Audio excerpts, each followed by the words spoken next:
Do you think this could destroy the biodiesel industry? No, I don't think that it could destroy it. You know, what destroys it hurts it absolutely. What hurts it more is the price of diesel being so inexpensive versus a year ago, the collapse in the price of oil, the collapse in the price of gasoline and diesel. I think the biodiesel is always going to be hugely affected by that, more so than the other things. But at a retail level, you know, saying that it will destroy it implies it was much of a business in the first place. You know, I sell biodiesel, the only one in San Diego, and I can tell you that I might not very much longer. And it's not because I'm getting shut down, it's because nobody buys it. I mean, I sell 3, 4, 5 times the amount of regular diesel as I sell biodiesel. And I sell biodiesel for the same price, on the same pump, side by side, and the regular diesel sells 5 or 6 times what the biodiesel does. So at some point, you get tired of losing money. And how do you feel about hydrogen? Hydrogen has the highest noise-to-signal ratio of anything. You know, I have been involved in hydrogen this year, trying to build a station, in fact, here in Santa Monica. And when I say noise-to-signal, you know, for 4 or 5 years, hydrogen's been right around the corner, 5, 10, 15 years. And I used to ask the hydrogen engineers 10 years ago, when can I go buy a hydrogen car? And they'd say, 5, 10, 15, 20 years. And now you ask them and they say 10, 15, 20 years. Now, that's not to say there aren't some driving around. It's not to, and they're really almost exclusively in Santa Monica. You know, get outside of Santa Monica and anywhere else in the country almost, there are almost no hydrogen cars. And even here, you can't go buy one. You know, you can't go down to the dealership and buy one, and you can't next year either. So I think that hydrogen has a lot of long-term potential, but I think it's important to realize that it's long-term. I mean, can we go to Saturn? Yes. Can we go to the moon right now? You know, maybe we should do that before we go to Saturn. So as more and more electric cars emerge, do you foresee traditional gasoline stations just becoming charging power stations? Probably not, because they can't, you know, they're in the business of selling fuel. It's hard to sell electricity.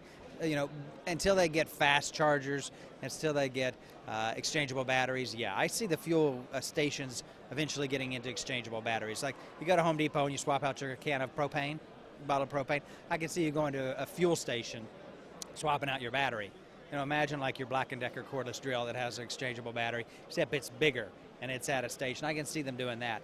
But as far as going in and plugging in your car and waiting for an hour or two at a fuel station, I don't see that, but maybe more along the lines of at the malls and stuff like that, where you actually pay. You know, there's the chargers around. I have 7 electric chargers.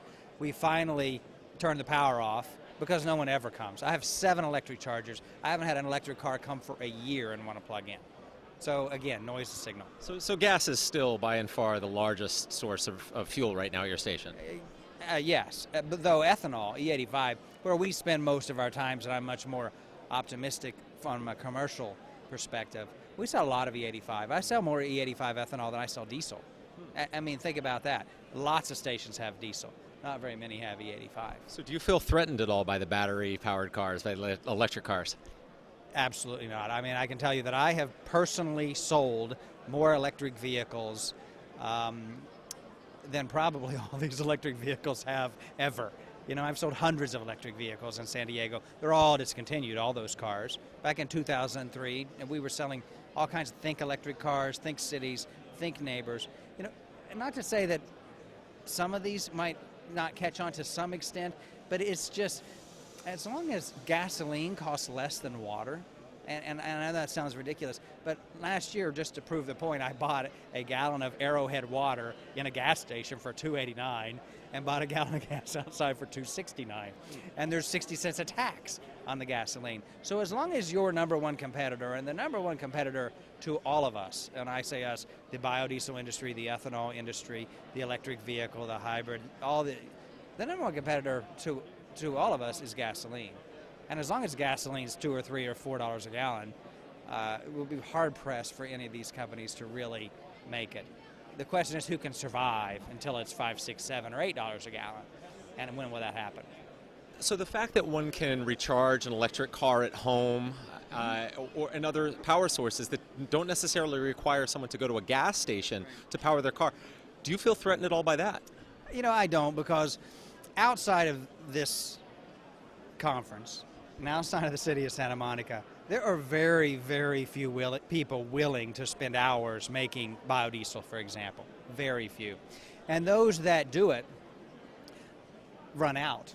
Well, I'm not going to make a batch this weekend. I'm just going to go to Pearson Fuels and buy the biodiesel or buy the ethanol. So I think that really helps. I mean, that's not I think those people are our comrades in arms or whatever in this industry. The real competitor is oil and gasoline, and the rest of us are tiny little specks, frankly, on that industry. And I think it's great when people make it at home. But again, let's say that's really successful. Well, nobody's paying taxes on that. That's a big secret of making your own fuel. You're not paying taxes. At my pump, I'm paying 60, 70 cents a gallon taxes. So let's just say everyone started making it home. How long is it going to take for the state to figure out all the revenue that they've lost? Because that's illegal. I mean, it's absolutely tax fraud. Nobody really cares because it's not very much. And I don't really, I'm not trying to make an issue of it. But I'm saying, wow, let's say that's really successful. Now the people have to make it at home and fill out a tax form, and the government's watching them, and I think it's fine but my whole thing is commercial applicability, scalability. Is it going to get to where it needs to get, to make a big difference outside of this room? Thank you very much, Mike. You're welcome. Take Thanks for care. having me. Bye-bye.